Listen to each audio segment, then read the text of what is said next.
ପିଲାମାନେ ପୂର୍ବରୁ ତୁମେମାନେ ରାଘବଙ୍କ ଲଙ୍କା ଯାତ୍ରାନୁକୂଳ କବିତାର ପଦ 11 ପର୍ଯ୍ୟନ୍ତ ଶିକ୍ଷା ଲାଭ କରିଥିଲ, ଯେଉଁଥିରେ ଜାଣିଥିଲ ଯେ ରାବଣର ଶୁକ ଓ ସାରଣ ମନ୍ତ୍ରୀଦ୍ୱୟ ରାମଚନ୍ଦ୍ରଙ୍କ ସେନା ଶିବିରକୁ ପ୍ରେରିତ ହୋଇଥିଲେ ବିଭୀଷଣକୁ ଲଙ୍କାଗଡ଼ ଫେରାଇ ଆଣିବା ପାଇଁ। ସେ ଦୁହେଁ ବିଭୀଷଣର ଲଙ୍କାଗଡ଼ ଫେରିବାର ନିଷେଧ ବାଣୀ ଓ ତା ସହିତ ଅଙ୍ଗଦ ଓ ପିତୃବ୍ୟ ସୁଗ୍ରୀବଙ୍କ ମଧ୍ୟରେ ଭେଦ ସୃଷ୍ଟି କରିବାକୁ ଚେଷ୍ଟା କରି କିପରି ଅଙ୍ଗଦର ଶୂନ୍ୟରେ ଚାପୁଡ଼ା ମାଡ଼ର ଶିକାର ହେବାକୁ ଯାଉଥିଲେ ତାହା ସେ ବର୍ଣ୍ଣନା କରୁଥିଲେ ରାବଣ ଆଗରେ। ସେ ଦୁହେଁ କହିଲେ, ଅଙ୍ଗଦର ସେ ଶକ୍ତ ଚାପୁଡ଼ାଟି ଯାହାର ଶରୀରରେ ବାଜିବ ସେ ନିଶ୍ଚୟ ଆକାଶରୁ ଖସି ପଡ଼ି ପାତାଳପୁରରେ ପଡ଼ିବ ଏବଂ ଦୈବ ଯୋଗକୁ ସେ ଚାପୁଡ଼ାଟି ଆମ ଦେହରେ ବାଜିଲା ନାହିଁ। ଏଇଠାରୁ ପଦକୁ ଆରମ୍ଭ କରିବା, ଶୁଣ। ବାଜିଥିଲେ ଚୂର୍ଣ୍ଣ ବାପା କାଳେ ଭଜିଥିବ, ବାଜିଥିଲେ ଚୂର୍ଣ୍ଣ ବାପା କାଳେ ଭଜିଥିବ,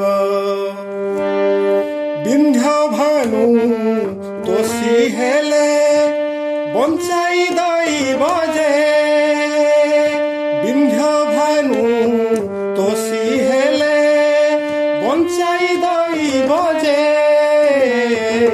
ବାଜିଥିଲେ ଚୂର୍ଣ୍ଣ ବାପା କାଳେ ଭଜିଥିବ। ବର୍ତ୍ତମାନ ଶବ୍ଦାର୍ଥକୁ ଦେଖ। ଚୂର୍ଣ୍ଣ ଅର୍ଥାତ୍ ଚୁରମାର ହୋଇଯିବା, ପାତାଳ ଭଜିଥିବ ଅର୍ଥାତ୍ ପାତାଳପୁରରେ ଯାଇ ପଡ଼ିବ, ବିନ୍ଧ୍ୟ ଏହା ବିନ୍ଧ୍ୟ ପର୍ବତରାଜଙ୍କୁ ବୁଝାଏ, ଭାନୁ ଭାନୁ ଯିଏକି ସୂର୍ଯ୍ୟ ଦିବାକର ବା ସହସାଂଶୁ ମଧ୍ୟ ଆମେ କହୁ, ଆଉ ତୋଷୀ ତୋଷୀର ଅର୍ଥ ଆନନ୍ଦିତ ହେବା। ବିନ୍ଧ୍ୟ ଭାନୁ ତୋଷୀ ହେଲେ ବଞ୍ଚାଇ ଦଇବ, ଏ ଯେଉଁଠି ଲେଖା ହେଇଛି ତାକୁ ଟିକେ ଶୁଣ। ପିଲାମାନେ, ପୁରାଣରେ ବର୍ଣ୍ଣିତ ହୋଇଛି ଯେ ବିନ୍ଧ୍ୟ ପର୍ବତ ସୁଉଚ୍ଚ ଆକାଶକୁ ମଥା ଟେକି ଠିଆ ହେବା ହେତୁ ସୂର୍ଯ୍ୟଙ୍କ ପରିକ୍ରମଣ ପଥରେ ବାଧା ଉପୁଜିଲା, ଫଳରେ ସୃଷ୍ଟି ପ୍ରକ୍ରିୟା ଅଚଳ ହୋଇ ପଡ଼ିଲା। ଧରିତ୍ରୀ ମାତା ଆଲୋକ ଓ ଉତ୍ତାପ ନ ପାଇ ଶକ୍ତିଶୂନ୍ୟା ହେବାକୁ ଲାଗିଲେ, ବସୁଧା ବନ୍ଧ୍ୟା ପାଲଟିବାକୁ ଲାଗିଲା, ଭୂମିରୁ ଔଷଧି ଶକ୍ତି କମି କମି ଯିବାରୁ ବୃକ୍ଷ ଲତା ତରୁ ତୃଣ ମଳିନ ହେବାରେ ଲାଗିଲେ। ସୃଷ୍ଟି ପ୍ରକ୍ରିୟାରେ ସ୍ୱାଭାବିକତା ଫେରାଇ ଆଣିବାକୁ ବିନ୍ଧ୍ୟ ପର୍ବତରାଜଙ୍କର ଗୁରୁ ମହର୍ଷି ଅଗସ୍ତି ସୃଷ୍ଟି କଲ୍ୟାଣାର୍ଥେ ସେହି ପଥ ଦେଇ ଗମନ କଲେ। ନିଜର ଗୁରୁଦେବଙ୍କୁ ଦର୍ଶନ କରି ଗୁରୁଭକ୍ତ ବିନ୍ଧ୍ୟ ପର୍ବତରାଜ ନତ ହୋଇ ପ୍ରଣାମ ଜଣାଇଲେ। ମହର୍ଷି ବାହୁ ଟେକି ଆଶୀର୍ବାଦ ଜଣାଇଲେ ଏବଂ କହିଲେ, ବତ୍ସ, ମୁଁ ମୋ ତପସ୍ୟାସ୍ଥଳ ହିମାଳୟକୁ ଯାତ୍ରା କରୁଛି। ମୁଁ ପୁଣି ଏଇ ପଥ ଦେଇ ଫେରି ଆସିବି। ତୁମେ ଯଦି ଏମିତି ମୋ ଫେରି ଆସିବା ପର୍ଯ୍ୟନ୍ତ ମଥାନତ କରି ରହନ୍ତ ତେବେ ମୋତେ ଫେରିବା ପାଇଁ କୌଣସି ଅସୁବିଧା ହୁଅନ୍ତା ନାହିଁ। ପର୍ବତରାଜ କହିଲେ, ଗୁରୁ ପିତା ମାତା ବନ୍ଧୁ ଏବଂ ସଖା ହୋଇଥାନ୍ତି, ସେ ମଧ୍ୟ ତ୍ରାଣକର୍ତ୍ତା ଅଟନ୍ତି। ଆପଣଙ୍କ ବାକ୍ୟ ପାଳନ କରି ମୁଁ ଆପଣଙ୍କ ଫେରି ଆସିବା ପର୍ଯ୍ୟନ୍ତ ଏଇଭଳି ନତଜାନୁ ନତମସ୍ତକ ହୋଇ ରହିଥିବି। ପିଲାମାନେ, ଗୁରୁ ଅଗସ୍ତ୍ୟ ମହର୍ଷି କିନ୍ତୁ ସେ ପଥ ଦେଇ ଆଉ କେବେ ବି ଫେରି ଆସିଲେ ନାହିଁ। ଫଳରେ ଚିରକାଳ ପର୍ବତରାଜ ବିନ୍ଧ୍ୟ ଭୂମି ଆଡ଼କୁ ନତ ହୋଇ ରହିବାରୁ ସୂର୍ଯ୍ୟ ଦେବତାଙ୍କ ପରିକ୍ରମଣ ପଥ ପ୍ରତିବନ୍ଧକ ଶୂନ୍ୟ ହେଲା, ସୃଷ୍ଟି ପ୍ରକ୍ରିୟା ସ୍ୱାଭାବିକ ଚାଲିଲା। ଶୁକସାରଣ କହୁଛନ୍ତି, ଦୈବ ଯୋଗକୁ ଅଙ୍ଗଦର ସେ ଚାପୁଡ଼ା ମାଡ଼ଟି ଆମ ଦେହରେ ବାଜିଲା ନାହିଁ। ସେ ଚାପୁଡ଼ା ମାଡ଼ଟି ଏତେ ଶକ୍ତ ଯେ ଯଦି ବିନ୍ଧ୍ୟ ପର୍ବତରେ ବାଜିଥାନ୍ତା ନା, ବିନ୍ଧ୍ୟ ପର୍ବତ ଭୂବକ୍ଷରୁ ପାତାଳକୁ ଖସି ପଡ଼ିଥାନ୍ତା ଏବଂ ସୂର୍ଯ୍ୟ ଦେବତା ସନ୍ତୁଷ୍ଟ ହୋଇଯାଇଥାନ୍ତେ, କାରଣ ତାଙ୍କ ପରିକ୍ରମଣ ପଥର ବାଧା ବା ପ୍ରତିବନ୍ଧକ ଚିରକାଳ ପାଇଁ ହଟି ଯାଇଥାନ୍ତା ଯେ ସେ ଆଶଙ୍କା ମୁକ୍ତ ହୋଇଯାଇଥାନ୍ତେ। ରାବଣ ପୁଣି ପଚାରିଲା, ରାମଚନ୍ଦ୍ରଙ୍କର ବଳ କେତେ ଅର୍ଥାତ୍ ତାଙ୍କର ସୈନ୍ୟ ବଳ କେତେ? ବଳ କେତେ ବୋଲୁ ବୋଲେ ଯେତେ ଶଙ୍ଖ ସେହି, ବଳ କେତେ ବୋଲୁ ବୋଲେ ଯେତେ ଶଙ୍ଖ ସେହି,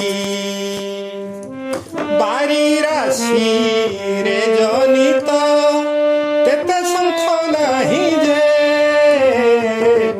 ବାରି ରାଶିରେ ଜନିତ ତେତେ ଶଙ୍ଖ ନାହିଁ। ବର୍ତ୍ତମାନ ଶବ୍ଦାର୍ଥକୁ ବୁଝିବା। ଶଙ୍ଖ ଲକ୍ଷ କୋଟି ସଂଖ୍ୟକ ସୈନ୍ୟକୁ ଏକ ଶଙ୍ଖ ବୋଲି ଧରାଯାଏ ଏବଂ ଶଙ୍ଖର ଅନ୍ୟ ଗୋଟିଏ ଅର୍ଥ ହେଉଛି ସାମୁଦ୍ରିକ ଶଙ୍ଖ ବା ସମୁଦ୍ରରୁ ଯାହାକୁ ଆମେ ସଂଗ୍ରହ କରୁ, ମାଙ୍ଗଳିକ କାର୍ଯ୍ୟକ୍ରମରେ ଆମେ ତାକୁ ବାଦନ କରୁ, ଶୁଭ ମଙ୍ଗଳ ଧ୍ୱନି ସୃଷ୍ଟି କରୁ। ରାବଣ ସୁଖସାରଣଙ୍କୁ ପଚାରିଲା, ରାମଚନ୍ଦ୍ରଙ୍କର ସୈନ୍ୟ ସଂଖ୍ୟା କେତେ? ସୁଖସାରଣ କହିଲେ, ଶ୍ରୀରାମଙ୍କ ନିକଟରେ ଏତେ ସଂଖ୍ୟକ ବାନର ଭଲ୍ଲୁକ ସୈନ୍ୟ ଅଛନ୍ତି ଯେ ତାଙ୍କର ସଂଖ୍ୟା ନିର୍ଦ୍ଧାରଣ କରିବା ଅସମ୍ଭବ, କାରଣ ଯେତେ ସଂଖ୍ୟ ସୈନ୍ୟ ଶ୍ରୀରାମଙ୍କ ନିକଟରେ ଅଛନ୍ତି ସମୁଦ୍ରରେ ବି ସେତେ ସଂଖ୍ୟକ ଶଙ୍ଖ ଆକଳନ କରିବାକୁ ମିଳିବେ ନାହିଁ। ରାବଣ ବୁଝିଲା ଯେ ଶ୍ରୀରାମଙ୍କ ସୈନ୍ୟବଳକୁ କଳନା କରିବା କଦାପି ସମ୍ଭବପର ନୁହେଁ। ରାବଣ ପୁଣି ପଚାରିଲା, ରାମଚନ୍ଦ୍ର ସମୁଦ୍ର ପାରି ହୋଇ ଲଙ୍କାଗଡ଼କୁ ଆସିବାକୁ କେଉଁ ଉପାୟ ବା କେଉଁ ଯୋଜନା ପ୍ରସ୍ତୁତ କରୁଛନ୍ତି? ରାବଣ ପଚାରିଲା, ବିତରଣେ ସାଗର କି ପାଞ୍ଚ ପଚାରିଲା, ବିହେରାମ କୁଶ ସଜା ପ୍ରତ୍ୟୁତ୍ତର ଦେଲା ଯେ, ବିତରଣେ ସାଗର କି ପାଞ୍ଚ ପଚାରିଲା। ଶବ୍ଦାର୍ଥକୁ ବୁଝ। ବିତରଣେ ଶବ୍ଦର ଅର୍ଥ ପାରି ହେବା ନିମନ୍ତେ, ପାଞ୍ଚ ଅର୍ଥାତ ଉପାୟ ବା ଯୋଜନା, ବିହେ ଅର୍ଥାତ ବିଧାନ କରିବା ବା ଆଚରଣ କରିବା। ଅର୍ଥାତ ରାବଣ ପଚାରିଲା, ରାମଚନ୍ଦ୍ର ସମୁଦ୍ର ପାରି ହୋଇ ଲଙ୍କା କଟକକୁ ଆସିବାକୁ କେଉଁ ଉପାୟ ବା କେଉଁ ଯୋଜନା କରୁଛନ୍ତି? ସୁକସାରଣ କହିଲେ, ରାମଚନ୍ଦ୍ର ସମୁଦ୍ର ବକ୍ଷରେ ସେତୁଟିଏ ନିର୍ମାଣ କରିବାକୁ ସଂକଳ୍ପ ନେଇ ଜଳାଧିରାଜ ବରୁଣ ଦେବତାଙ୍କୁ ପ୍ରସନ୍ନ କରିବା ନିମନ୍ତେ ବ୍ରତାଚରଣ କରୁଛନ୍ତି। ସେଥିପାଇଁ ସେ ଅନଶନ ବ୍ରତ ପାଳନ ସହିତ କୁଶଶଯ୍ୟାରେ ଶୟନ କରି ବରୁଣଙ୍କଠାରେ ଧାରଣାରେ ମଗ୍ନ ରହିଛନ୍ତି। ରାବଣର ମନ ବିରସ ହୋଇଗଲା। ତା ସତ୍ତ୍ୱେ ସେ ବିରସ ଭାବକୁ ତ୍ୟାଗ କରି ପୁନର୍ବାର ସୁକସାରଣଙ୍କୁ ପଚାରିଲା, ରାମଚନ୍ଦ୍ର କ'ଣ ନିଶ୍ଚୟ ଲଙ୍କା କଟକକୁ ଯୁଦ୍ଧ କରିବାକୁ ଆସିବେ? ସୁକସାରଣ କହିଲେ, ଆମେ ଯାହା ଅନୁଭବ କଲୁ ତାହା ନିଶ୍ଚିତ। ବର୍ତ୍ତମାନ ଶେଷ ପଦଟିକୁ ଶୁଣ। ବିରସକୁ ମନ୍ଦ କରି ମନ୍ଦ ହାସ ଜନ୍ମେ, ବିରସକୁ ମନ୍ଦ କରି ମନ୍ଦ ହାସ ଜନ୍ମେ, ବୋଲେ କି କରିବ ଏଡ଼େ ହୀନ ପରାକ୍ରମେ ଯେ, ବୋଲେ କି କରିବ ଏଡ଼େ ହୀନ ପରାକ୍ରମେ ଯେ। ବିରସ ଶବ୍ଦଟିର ଅର୍ଥ ହେଉଛି ଦୁଃଖ। ମନ୍ଦ କରି ଅର୍ଥାତ ତ୍ୟାଗ କରି ବା ଛାଡ଼ି ଦେଇ। ମନ୍ଦ ହାସ ଅର୍ଥାତ ଈଷତ ହସ, ଯେଉଁ ହସରେ ସ୍ଫୂର୍ତ୍ତି ନଥାଏ, ମଳିନ ହସ। ଆଉ ହୀନ ପରାକ୍ରମ, ହୀନ ପରାକ୍ରମର ଅର୍ଥ ହେଉଛି ଦୁର୍ବଳତା। ରାବଣ ନିଜର ବିରସ ଭାବକୁ ପରିତ୍ୟାଗ କରି ଅର୍ଥାତ ଲୁଚେଇ ରଖି ସେ ସୁକସାରଣଙ୍କ ଆଗରେ ଈଷତ ହସି ନିଜର ଦୁର୍ବଳତାକୁ ଲୁଚେଇବାକୁ ଯାଇ ସେ ଈଷତ ହସି କହିଲା ଯେ ରାମଚନ୍ଦ୍ର ପରାକ୍ରମରେ ବହୁତ ହୀନ, ଅର୍ଥାତ ଏତେ ହୀନ ପରାକ୍ରମରେ ସେ ମୋର କ'ଣ କରିପାରିବ? ସେ ମୋର କିଛି କରିପାରିବେ ନାହିଁ। ପିଲାମାନେ, ଯାହା ଭିତରେ ଦମ୍ଭ, ଦର୍ପ ଏବଂ ଅଭିମାନ ବା ଅହଙ୍କାର ପ୍ରବେଶ କରେ ସେ ପ୍ରତିଦ୍ୱନ୍ଦ୍ୱୀକୁ ସର୍ବଦା ହୀନ ଚକ୍ଷୁରେ ହିଁ ଦେଖେ। ପ୍ରତିଦ୍ୱନ୍ଦ୍ୱୀ ଯେତେ ବି ଶ୍ରେଷ୍ଠ ହୋଇଥାଉ, ଯେତେ ବି ମହାନ ହୋଇଥାଉ। ସେହିପରି ରାମଚନ୍ଦ୍ରଙ୍କ ନିକଟରେ ନିଜର କୂଟନୀତିର ପରାଜୟର ଗ୍ଲାନି ସତ୍ତ୍ୱେ ରାମଚନ୍ଦ୍ରଙ୍କର ଅତୁଳନୀୟ ଶକ୍ତି ବିଷୟରେ ସୁକସାରଣଙ୍କ ଠାରୁ ଆଭାସ ପାଇସାରିବା ସତ୍ତ୍ୱେ ରାବଣ ବେଖାତିର ଭାବେ କହିଲା ଯେ ତା ଶକ୍ତି ପାଖରେ ରାମଚନ୍ଦ୍ରଙ୍କର ଶକ୍ତି ଅତି ତୁଚ୍ଛ। ସେ ତାର କିଛି ବି ଅନିଷ୍ଟ କରିପାରିବେ ନାହିଁ କି ସୀତାଙ୍କୁ କେବେ ବି ଲଙ୍କା କଟକରୁ ମୁକ୍ତ କରି ନେଇପାରିବେ ନାହିଁ। ପିଲାମାନେ, ଏ ପ୍ରକାର ଭାବନା କିନ୍ତୁ ତାର ସତ୍ୟ ହୋଇନଥିଲା। ପରବର୍ତ୍ତୀ ସମୟରେ ରାମଚନ୍ଦ୍ର ଲଙ୍କା କଟକକୁ ଆସି ପହଞ୍ଚିଥିଲେ, ରାବଣ ସହିତ ଯୁଦ୍ଧ କରିଥିଲେ ଏବଂ ସେ ଯୁଦ୍ଧରେ ମଧ୍ୟ ରାବଣ ନିହତ ହୋଇଥିଲା। ରାମଚନ୍ଦ୍ର ରାବଣକୁ ବଧ କରି ସାରିବା ପରେ ତାର ଅନୁଜ ବିଭୀଷଣଙ୍କୁ ଲଙ୍କା କଟକରେ ରାଜା କରାଇଥିଲେ। ଏଇଠି ଶାଲବେଗଙ୍କର ଭକ୍ତ ଶାଲବେଗଙ୍କର ପଦିଏ ପଦ ମନେ ପଡ଼ିଯାଉଛି।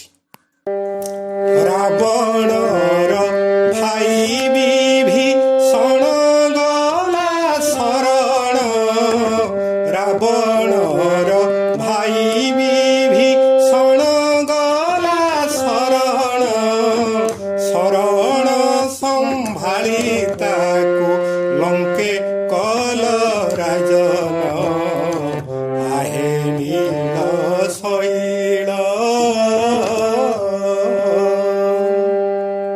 ପିଲାମାନେ ରାବଣକୁ ବଧ କରି ରାମଚନ୍ଦ୍ର ନିଜର ପ୍ରାଣପ୍ରିୟା ସତୀ ସୀତାଙ୍କୁ ଉଦ୍ଧାର କରି ଅଯୋଧ୍ୟାପୁରୀକୁ ଫେରି ଆସିଥିଲେ। ପୂର୍ବ ପର ସଂହତି ରକ୍ଷା କରି କବିତାଟିର ଆଲୋଚନା ସମ୍ପୂର୍ଣ୍ଣ କଲି।